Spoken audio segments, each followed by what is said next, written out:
السلام علیکم ورحمۃ اللہ وبرکاتہ۔ بسم اللہ الرحمن الرحیم، نحمدہ ونصلی علی رسولہ الکریم، اما بعد فاعوذ باللہ من الشیطان الرجیم، بسم اللہ الرحمن الرحیم۔ فإن طلقها فلا تحل له من بعد حتى تنكح زوجا غیرہ، صدق اللہ العظیم۔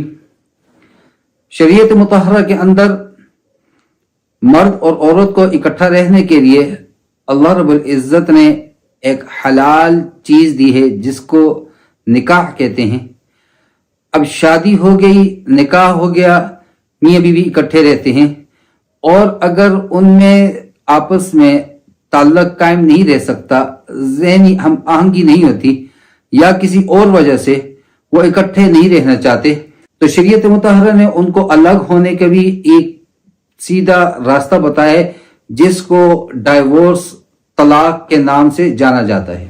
طلاق 1 2 3 یہ اس کی حد ہے۔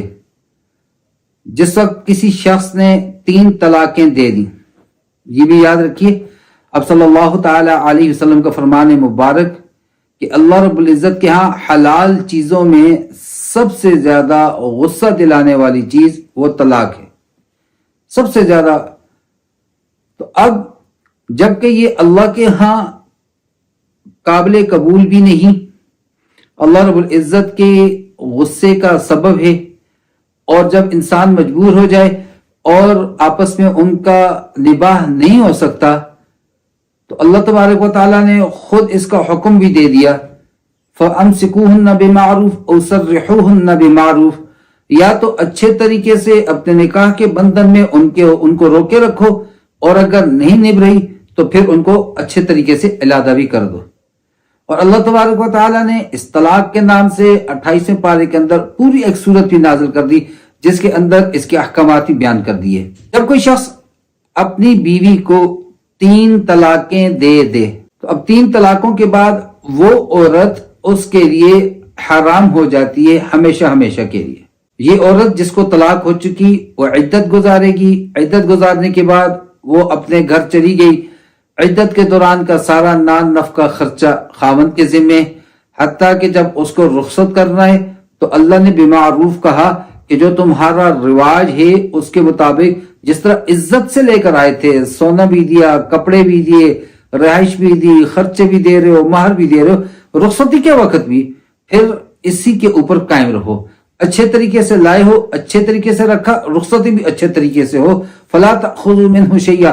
اللہ فرماتے ہیں کہ طلاق کے بعد یہ نہ ہو جو تم نے تحفے تحائف دیے تھے، جو اس سے محبت کے اظہار میں تم نے جو اخراجات کیے تھے، اب ان کا رجسٹر لے کر بیٹھ جاؤ، میں نے یہ کیا تھا، میں نے یہ دیا تھا، ساس الگ کے لیے میں نے اپنے جو ہے وہ تمہیں کنگن دے دیے تھے، اور سسر جو ہے وہ اپنے دے رہا ہے کہ میں نے تمہیں اتنے پیسے دیے تھے، اس سے پھر لینا کچھ نہیں ہے۔